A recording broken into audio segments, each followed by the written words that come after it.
about the moment a seed finally breaks open in the ground. You have this tiny sprout, a little pale green shoot, trying to push its way up through the heavy dirt. At this stage, it has absolutely no defenses. It is entirely soft. If you were to touch the surrounding soil too quickly or too roughly, that delicate stem would snap instantly.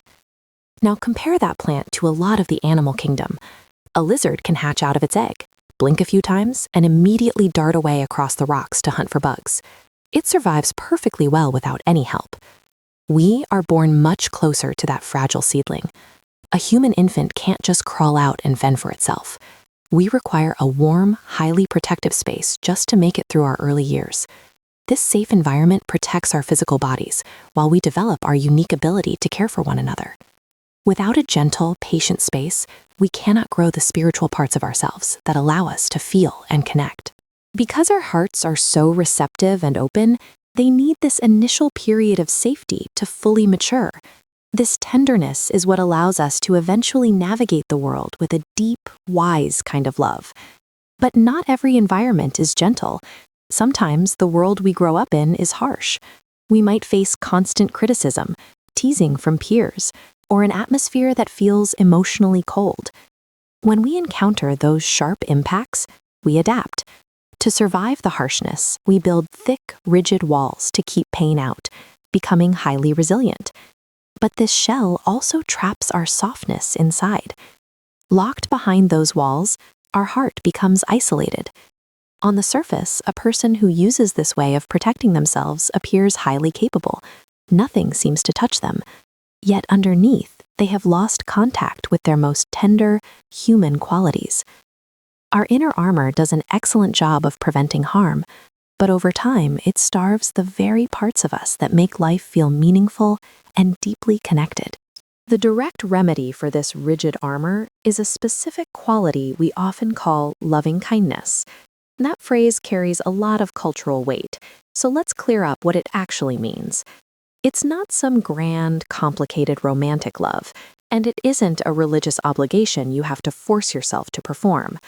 Instead, think of it as a natural reflex. It is the simple response that arises in us the moment we see someone in pain. Imagine a child who falls and scrapes their knee on the pavement.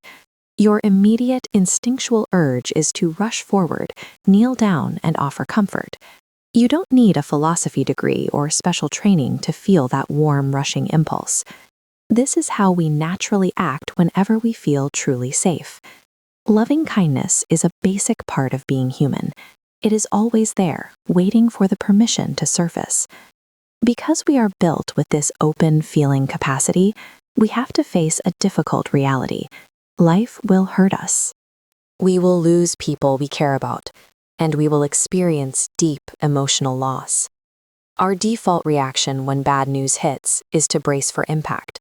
We tense our bodies, hold our breath, and quickly pull up our armor, doing everything we can to keep our heart from breaking. But we can choose to handle the hurt differently. We can intentionally drop the defenses and allow the heart to fully break.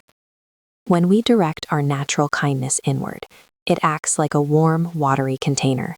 It holds our pain securely. It doesn't try to erase the hurt, but it makes it possible for us to remain present while we feel it.